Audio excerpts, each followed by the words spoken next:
हिंदी साहित्य के विद्यार्थियों को हिंदी साहित्य का संक्षिप्त इतिहास है वो पढ़ना होता है। इसके बारे में कुछ महत्वपूर्ण जो सूचनाएं हैं वो आपको प्रदान की जाएंगी। सबसे पहले हम हिंदी शब्द की व्युत्पत्ति पर प्रकाश डालेंगे। हिंदी शब्द की व्युत्पत्ति संस्कृत भाषा के सिंधु शब्द से हुई है। ईरानी आक्रमणकारी जब भारत में आए तो वो सिंधु नदी के किनारे रहने वाले लोगों को वहाँ पर वो हिंदू के नाम से उच्चारित करते थे, क्योंकि ईरानी भाषा में से जो प्रथम ध्वनि से होती है उसको है उच्चारित किया जाता है। सिंधु से हिंदू शब्द बना, जो कि सिंधु नदी के किनारे रहने वाले लोगों के लिए प्रयुक्त हुआ। बाद में इसमें ईरानी भाषा का एक प्रत्यय लगा। ईरानी भाषा का एक प्रत्यय लगने पर हिंदी शब्द बना। इसमें से कै का लोप होने पर हिंदी शब्द अस्तित्व में आया। अब हम हिंदी भाषा की उत्पत्ति पर प्रकाश डालेंगे कि हिंदी भाषा है उसका किस तरह से विकास हुआ। सबसे पहले हम बात करते हैं तो वैदिक संस्कृत हमारे भारत में प्रचलित थी। इसका समय 1500 ईस्वी पूर्व से 1000 ईस्वी पूर्व माना जाता है। इसमें वेद, वेदांग, उपनिषद इत्यादि लिखे गए। उसके बाद क्योंकि भाषा एक बहता हुआ नीर होता है, अगर भाषा एक जगह स्थिर रहती है तो वह आगे उन्नति नहीं कर पाती। तो इस तरह से भाषा ने आगे बढ़ते हुए लौकिक संस्कृत का रूप धारण किया और इसका समय हम 1000 ईस्वी पूर्व से 500 ईस्वी पूर्व मान सकते हैं। इसमें रामायण, महाभारत इत्यादि जो हमारे आदि काव्य कहलाते हैं इनकी रचना हुई। इसके पश्चात भाषा यहीं पर नहीं रुकी, बल्कि इसने विकास करते हुए पाली भाषा का रूप ले लिया। पाली भाषा का समय है वह हम 500 ईस्वी पूर्व से ईस्वी सन तक मान सकते हैं।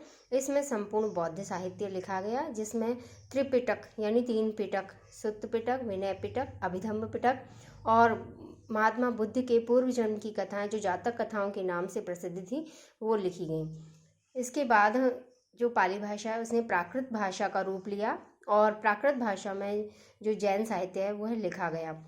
इसका समय हम 5 ईस्वी सन से 500 ईस्वी तक मान सकते हैं। आगे चलते हुए भाषा ने अपभ्रंश भाषा का रूप ले लिया और इसका समय 500 ईस्वी से 1000 ईस्वी तक माना जा सकता है। इसमें दोहा, कोश और शब्दानुशासन इत्यादि रचनाएं हुई। इस अपभ्रंश भाषा से ही हिंदी का विकास हुआ है और हिंदी का विकास हम 1000 ईस्वी से मान सकते हैं। हिंदी जो हमारी भाषा है यह 5 उपभाषाओं में विभक्त है, यानी कि हिंदी का एक क्षेत्र है, एक बहुत बड़ा क्षेत्र है और इसमें ये 5 उपभाषाएं या विभाषाएं आती हैं, जो वह ये है पश्चिमी हिंदी, पूर्वी हिंदी, राजस्थानी, पहाड़ी और बिहारी। इन 5 उपभाषाओं से 17 बोलियां हैं वो अस्तित्व में आई हैं। जैसे पश्चिमी हिंदी के अंतर्गत आती है खड़ी बोली जो कि अब वर्तमान की मानक भाषा है। फिर ब्रज, बुंदेली, बांगरू जिसे हम हरियाणवी भी कहते हैं और कन्नौजी। पूर्वी हिंदी के अंतर्गत अवधी, बघेली और छत्तीसगढ़ी आती हैं। राजस्थानी में मारवाड़ी, जयपुर जिसे हम ढूंढाड़ी भी कहते हैं, मेवाती और मालवी आती हैं। पहाड़ी में पश्चिमी पहाड़ी और मध्यवर्ती पहाड़ी।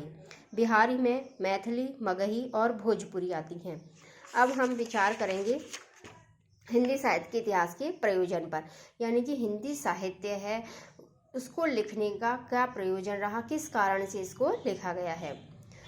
किसी भी साहित्य का इतिहास उसकी प्रवृत्तियों और उपलब्धियों को जनता तक पहुंचाता है, तत्कालीन समय की परिस्थितियों का दिग्दर्शन भी कराता है। अगर हम इतिहास शब्द पर दृष्टिपात करें तो यह इति धन है धन आस। इति माने ऐसा, ह माने ही और आस माने था, यानी ऐसा ही था। साहित्य का इतिहास अपने विकास का अध्ययन करते हुए समाज का ध्यान केंद्रित करता है। साहित्य का कालक्रम, नामकरण एवं उसके साहित्यकारों की रचनाओं का विश्लेषण भी करता है। हिंदी साहित्य के इतिहास के स्रोत।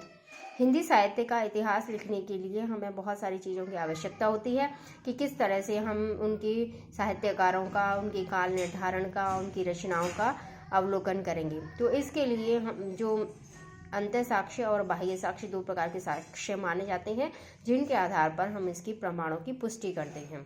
सबसे पहले आता है अंतः साक्ष्य। साहित्यकारों की प्रकाशित, अप्रकाशित रचनाएं, आधारभूत कृतियां एवं ग्रंथ आदि इसके अंतर्गत आते हैं। बाह्य साक्ष्य ताम्रपत्रावली, शिलालेख, वंशावलियां, जनश्रुतियां, कहावतें, ख्यात एवं वचनिकाएं जैसी सामग्री जो तत्कालीन युग को परिलक्षित करती हैं आती हैं।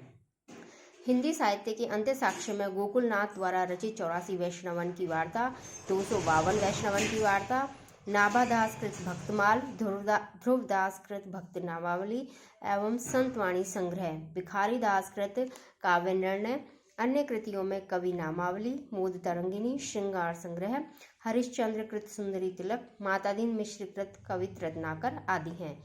बाह्य साक्ष्य के अंतर्गत कर्नल टॉड द्वारा रचित राजपूताना का इतिहास, काशी नागरी सभा की खोज रिपोर्ट इत्यादि हैं।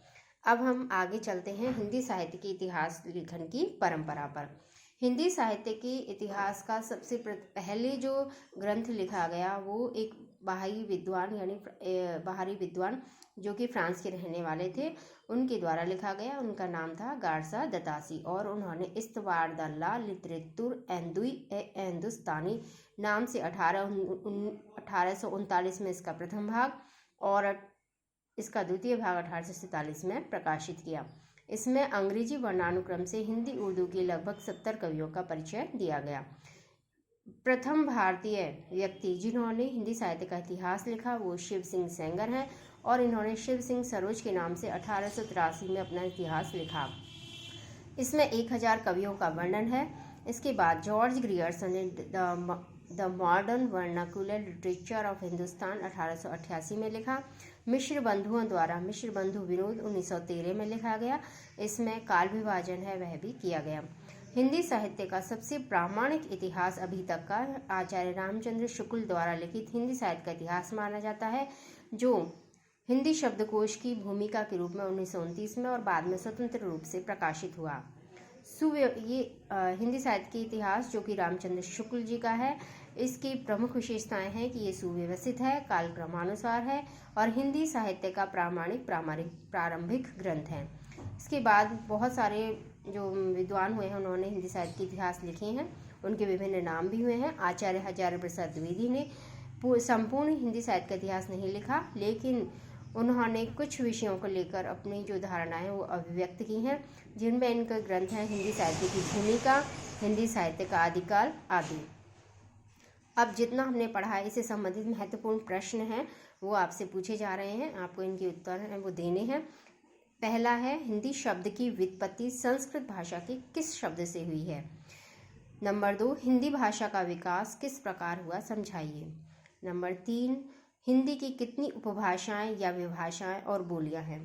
नंबर 4 हिंदी साहित्य के इतिहास लेखन का प्रयोजन क्या है। नंबर 5 हिंदी साहित्य के इतिहास के मूल स्रोत कितने भागों में विभक्त हैं।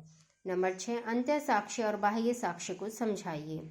नंबर 7 हिंदी साहित्य का प्रथम इतिहास किसने लिखा और उसका नाम क्या है। नंबर 8 प्रथम भारतीय जिन्होंने हिंदी साहित्य का इतिहास लिखा और उसका नाम भी बताइए। नंबर 9 हिंदी साहित्य के इतिहास में काल विभाजन व नामकरण किसने प्रारंभ किया। नंबर 10 हिंदी साहित्य का प्रामाणिक इतिहास किसके इतिहास को माना जाता है। धन्यवाद।